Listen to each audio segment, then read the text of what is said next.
నమస్కారం. ఈరోజు మనం ఒక ప్రముఖ పాత్రికేయుడు గురించి అంటే ఇటీవలే అమృతలత జీవన సాఫల్య పురస్కారం అందుకున్న శ్రీ జి. వలీశ్వర్ గారి గురించి కొంచెం లోతుగా మాట్లాడుకుందాం. నమస్కారం. అవును, ఆయన గురించి తెలుసుకోవడానికి మన దగ్గర కొన్ని ముఖ్యమైన ఆధారాలున్నాయి. ఆయన పురస్కార సభలో వినిపించిన పరిచయవాక్యాలు, ఆ తర్వాత ఆయన చేసిన ప్రసంగంలోని కొన్ని భాగాలు. కరెక్ట్.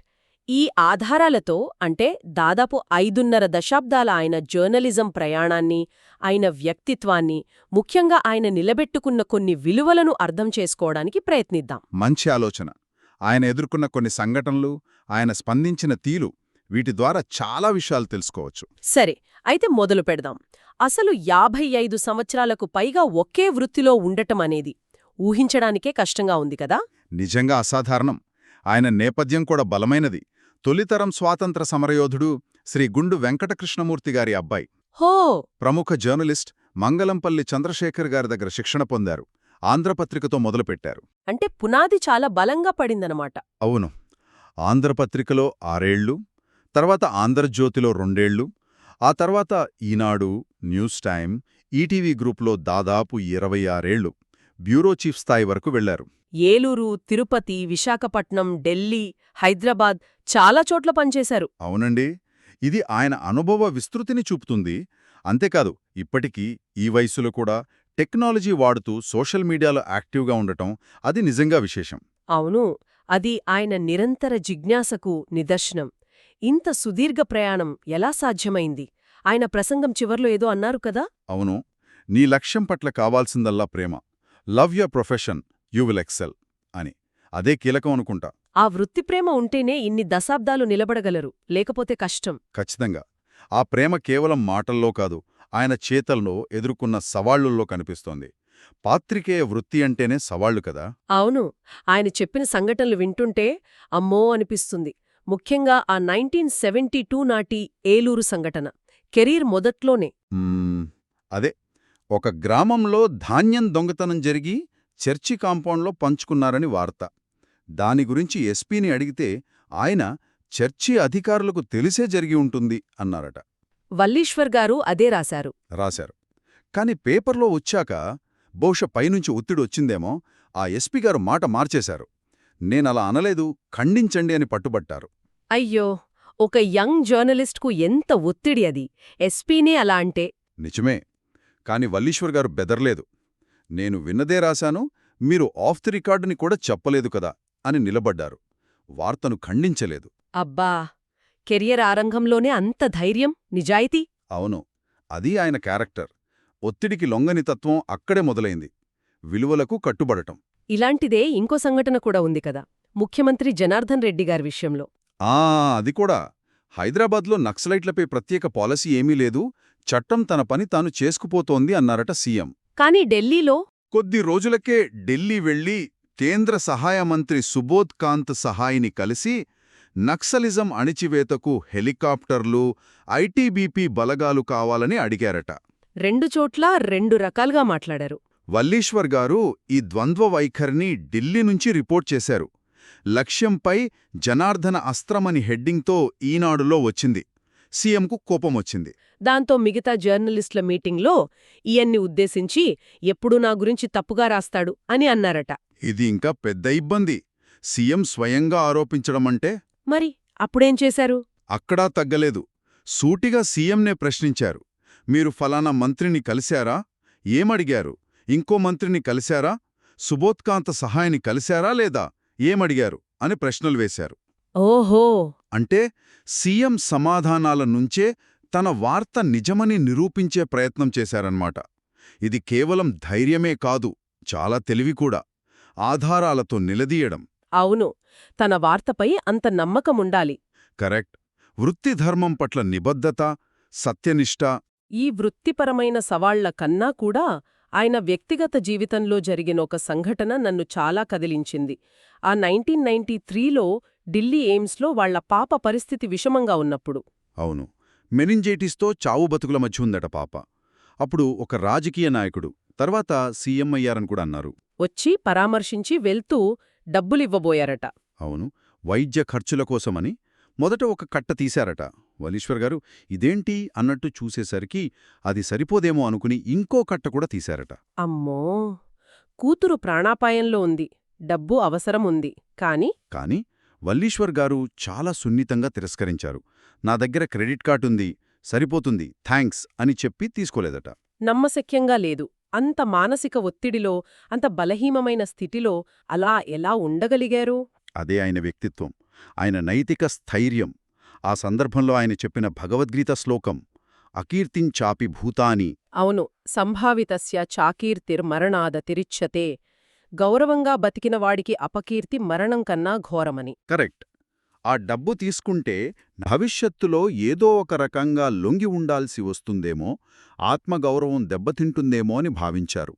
ఇది కేవలం జర్నలిజం విలువే కాదు, ఆయన జీవన విధానం. నిజంగా ఇది చాలా ఉన్నతమైన వ్యక్తిత్వానికి నిదర్శనం. ఎలాంటి పరిస్థితుల్లోనైనా విలువలకు కట్టుబడటమంటే ఇదేనేమో. కేవలం ధైర్యం, నిజాయితీలే కాదు, సమస్యను సాధించడంలో పట్టుదల కూడా కనిపిస్తుంది. Visakha steel plant fire accident అప్పుడు ఫోటోల కోసం. అవును, సెక్యూరిటీ వాళ్లు లోపలికి అనుమతించలేదట. కాని ఈనాడుకు ఫోటోలు కావాలి. ఎలాగో సంపాదించి పంపించానని చెప్పారు. ఆ ఎలాగో అన్నదే ముఖ్యం. అదే వార్త కోసం ఎంతవరకైనా వెళ్లడం, సమస్యను పరిష్కరించడం, రీసోర్స్ఫుల్నెస్ అంటారు కదా, అది. బాంబే హై గ్యాస్ పైప్లైన్ విషయంలో కూడా అంతే. సీఎం విజయభాస్కర్ రెడ్డి ప్రకటన నిజమా కాదా అని తేల్చుకోవడానికి. అవును, ఢిల్లీలో పెట్రోలియం మినిస్ట్రీ జాయింట్ సెక్రటరీని, ఆయన పేరు వేష్ అని చెప్పారు. ఆయన్ని సంప్రదించడానికి చాలా ప్రయత్నించారట. ఆయన మాట్లాడ్డానికి ఇష్టపడలేదు. అయినా వదల్లేదు.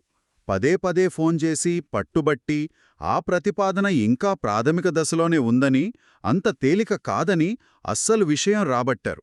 ఓపిక, పట్టుదల, పరిశోధనా నైపుణ్యం అన్నీ కనిపిస్తున్నాయి. నిజమే. ప్రభుత్వ ప్రకటనల వెనుక ఉన్న నిజాన్ని బయటకు తీయడం జర్నలిస్టు బాధ్యత కదా, దానికి చాలా శ్రమించారు. ఈ నైపుణ్యాలు కేవలం వార్తలకే పరిమితం కాలేదు. బిట్స్ పిలానీ క్యాంపస్ హైదరాబాద్ రావడానికి కూడా ఈయన రాసిన లేఖలు ఉపయోగపడ్డాయట. అవును, అది పరిచయవాక్యాల్లో ఉంది. ఇది చాలా ఆసక్తికరమైన పాయింట్.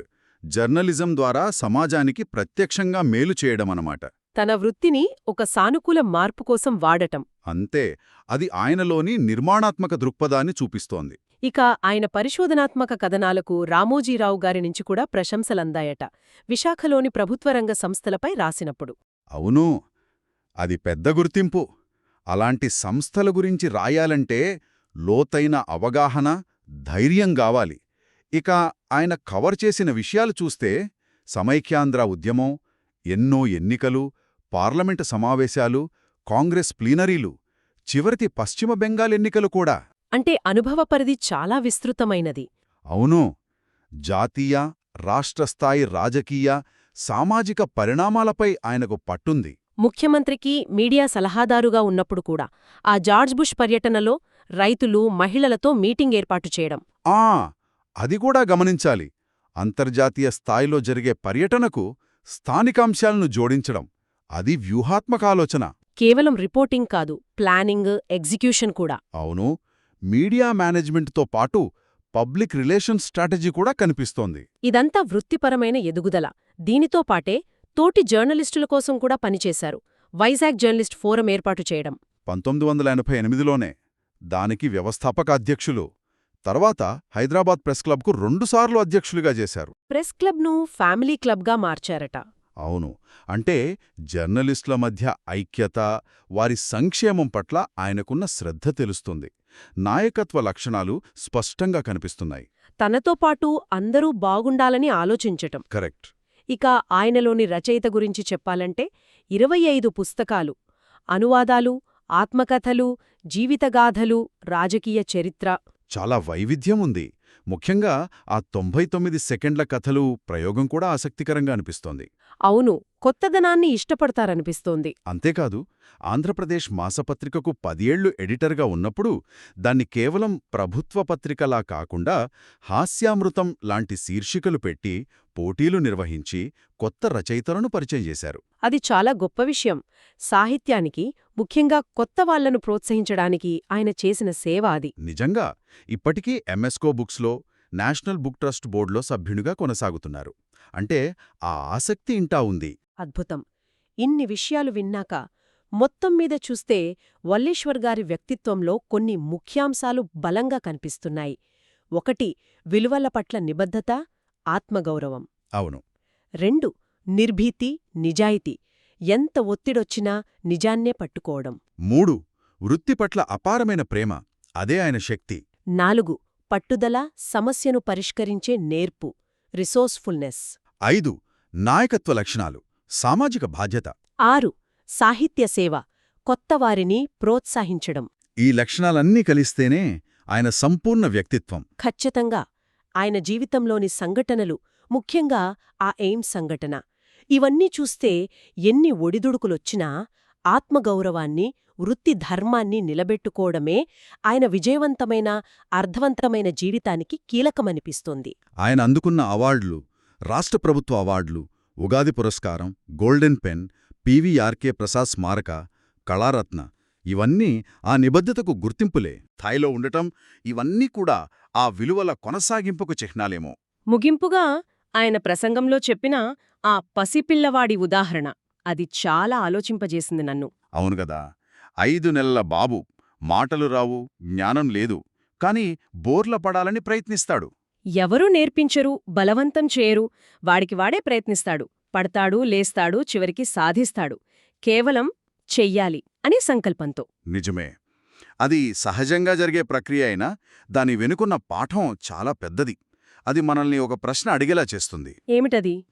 ఏమీ తెలియని ఆ వయసులోనే అంత సంకల్పం, అంత పట్టుదల, అంత సాధనతో మనం ఒక పని నేర్చుకోగలిగినప్పుడు, ఇప్పుడు మన జీవితాల్లో, మనం ఎంచుకున్న రంగాల్లో అలాంటి సంకల్పాన్ని, ఆ సాధనను, ఆ అంకిత భావాన్ని మనమెంతవరకు చూపిస్తున్నాం?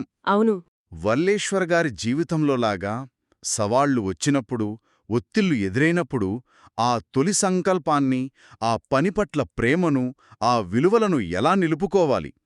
ఇది బహుశా మనమందరం ఆలోచించాల్సిన విషయమేమో. ఆ పసిపిల్లవాడిలోని పట్టుదల మనందరిలోనూ ఎక్కడో ఉంది. దాన్ని బయటకు తీసుకురావడమే ముఖ్యం కావచ్చు. చాలా లోతైన ఆలోచన. ధన్యవాదాలు.